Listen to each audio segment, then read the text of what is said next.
So,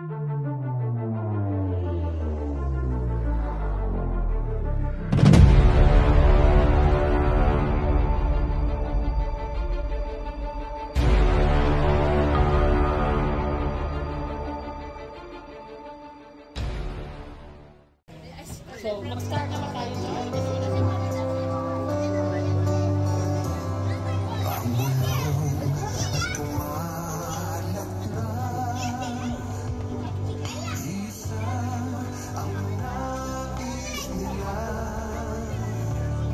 Sigaw ang nadarama, Pilipinas muling magsama-sama. Sabay-sabay tayo lahat! Duterte pa rin ang tunay na nagmamahal sa atin. Laban niya ay laban natin. Pilipinas, Duterte pa rin.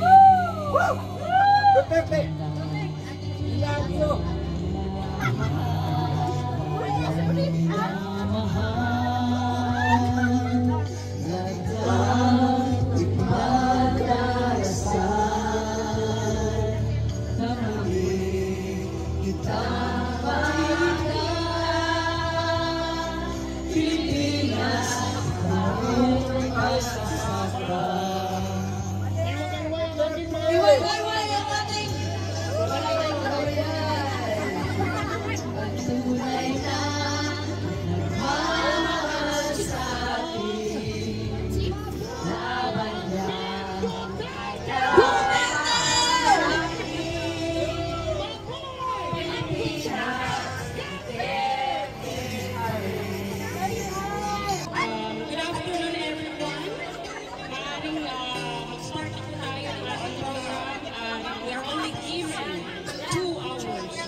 Sige, para hindi tayo magwatak-watak mamaya at para makumpleto tayo sa pictures, please, unahin na daw natin ang picture taking kasi ang iba mamaya sa visa.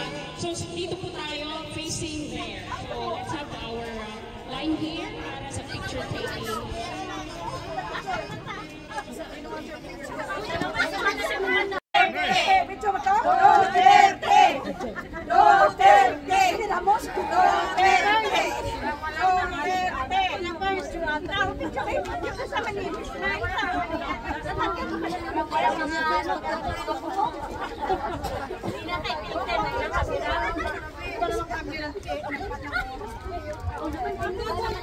Dali, Sol! Kabit ni Basti! Ba! Balik ko baya! Excited ko! Excited ko!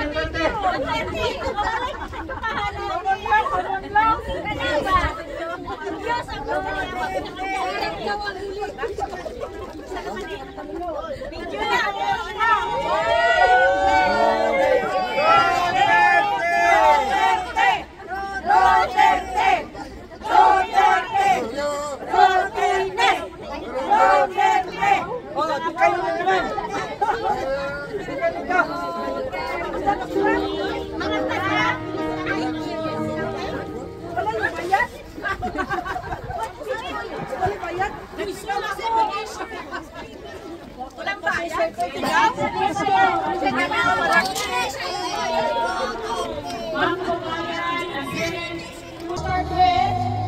gusto ko po muna tawagin ang ating kapatid na si Sister Rema to give us an opening prayer.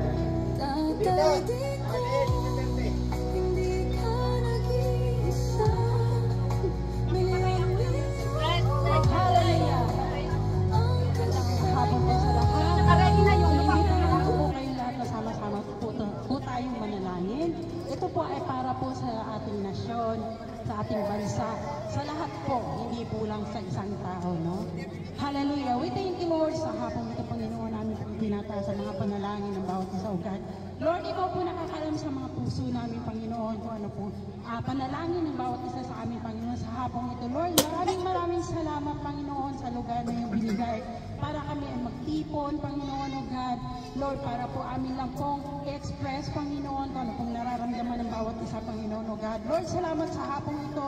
Bendisyonan mo ang bawat isa, Panginoon. Samahan mo po kami, Panginoon, sa hapong ito, Lord, na ibibigay po namin ang peace, Panginoon, ang unity, Panginoon, O God. Ito lang po aming prayers, O God. At Panginoon, siyempre, Lord, ang pagpapatawad ng bawat isa, Panginoon, O God. Maraming salamat sa aming bansa, Panginoon, sa bansang Espanya, sa bansa ng Pilipinas, O God. Lahat po ng gobyerno Basco, maraming salamat at binigyan nila kami ng pagkakataon na magkaisa sa hapong ito. Aming itinataas at ibinibigay ang hapong ito. Maraming salamat, Lord, sa magandang araw, O God. In the name of Jesus, in Jesus' name, amen and amen. Amen. So, please remain standing for the national anthem. Ang awit ng Pilipinas.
Maraming salamat. Palakpakan naman natin ang ating mga sarili kasi nandito tayo ngayon. Ayan. So bago ko po tawagin ang magbibigay ng opening remarks, I'd like to remind everyone to please take care of your belongings, and also if you have wrappers of candies and water bottles, be responsible to throw it in the trash bin. Maraming salamat. Okay, to continue our program, I'd like to welcome isa sa mga organizer, very active in our community, to give us a short opening remarks. None other than, palakpakan po natin, Mary Joy Malbuena!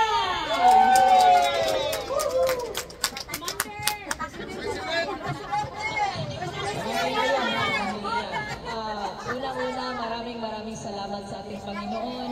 At pangalawa, maraming salamat at binigyan tayo ng permit sa araw na ito.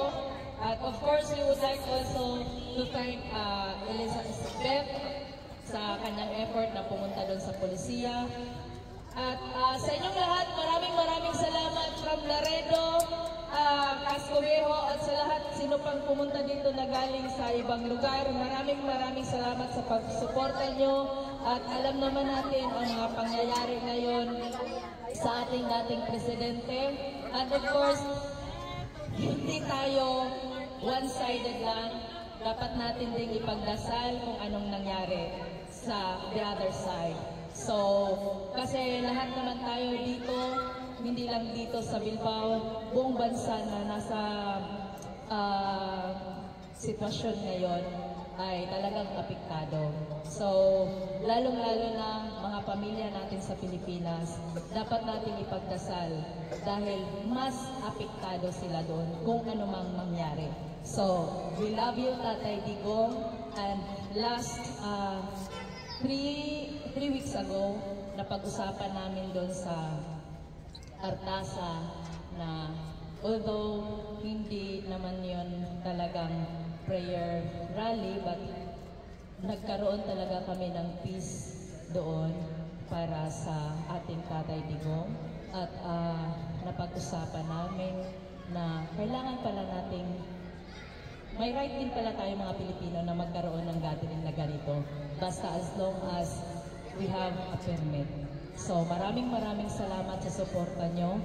Even though yung mga nagpa-print ng t-shirt wala dito dahil may trabaho pa, pero nandito pa rin yung subukan namin, natatakbo kami.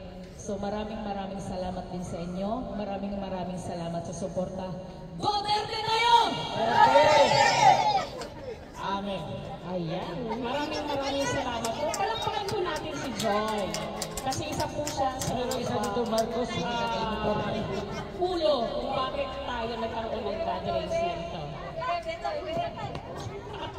May BBM dyan sa audience. So, ang kasunod po ay we are going I'm going to present to you guys yung mga accomplishment ni Tatay Digong, and then after this, we will be calling you to have messages related wishes to our ex-president. Okay? So, yan po ang kasunod na gagawin natin. Pero bago yan, pwede ba natin isigaw muna ang Duterte! Duterte! Duterte! Duterte! Duterte! Mga kababayan, gusto ko lang i-enlighten lahat that we are here this afternoon because we would like to remind ourselves that our ex-president Rodrigo Roa Duterte did something excellent to our country. As he sat in his office as president, Rodrigo Roa Duterte, major accomplishment. So marami po siyang ginawa sa ating bansa. Number one, tax reform under Finance Secretary Sonny Dominguez, which made our country one of the fastest growing economy in Asia. Duterte! Duterte! Duterte! Number two, build under the Department of Public Works and Highways under the Secretary Mark Villar. Number three, transportation and modernization under the Department of Transportation Secretary Art Tugade, who made mass transportation safe, reliable, and available. Art Tugade completed more than 200 airports projects, 400 seaports, and 21 lighthouses. Our Ninoy Aquino International Airport improved from being one of the worst airports in the world to being the most improved airport by 2018. The Laglag Bala for extortion were stopped completely in his administration. Number four, free college education. It means free tuition fee for our tertiary students. Number five, an independent foreign policy. The U.S. was forced to return the Balamina bells of Samar, which seized by the USA RAS trophy. Duterte reduced red tape for the masses and made the oligarchs to toe the line. Number seven, universal health care insurance coverage expanded from 90% to the population of 100%. COVID-19 proved too complex to contain despite 9,000 new treatment facilities with 140 bed capacity and 36 million in vaccine arrivals. Okay, in addition, nandito tayo. We have national ID! RWE card, overseas Filipino ba? Dapat alam natin yan na meron po tayo overseas Filipino Bank. Ayan.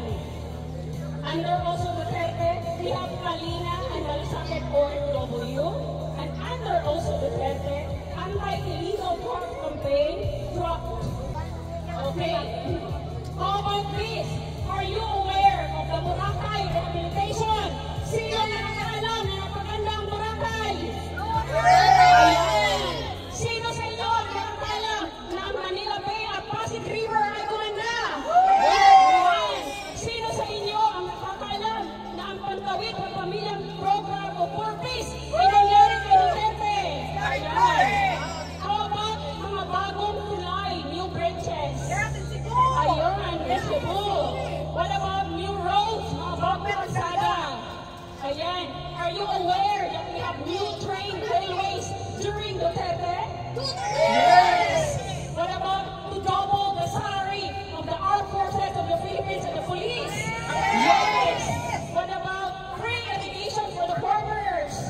What? Are you aware of this? Hindi. Oh my God. Ayan, Magna Carta for the poor. Are you aware? This is also done during the ordeal. 10-year driver license! Yes! 10 years expanded maternity law! 10 years passport! Yes! 10 years seaman book! Yes! 10 years lamang ay ilan sa mga nangyari during the ordeal. And I would like also to announce that later, meron po tayong mga vocal singers o mga soloist. Ayan, tatawagin po natin mamaya-maya. Pero, I think, yes, bago tayo magtawag ng bawat isa sa inyo, because again, you are allowed to 2 minutes to give your message or birthday wishes to our ex-president. Pero bago po natin yung puntahan, I'd like to call on Kuya Manny to give, it's a group? Okay, so palakpakan po natin ang grupo ni Manny to give us a song for our President Rodrigo Roa Duterte. Please come over. Dito na lang kami. Dito yung stage. Dito yung stage. Dito na kasi. And of course, we would like to thank Dima Rayuan family sa tubig na kanila. Duterte! Duterte! Inaanyaya ko ang mga magiiting na lalaki diyan. Kumalikod lang kayo sa akin. Dito lang kayo. Ha? Punta mo kayo. Dito na kayo, boys.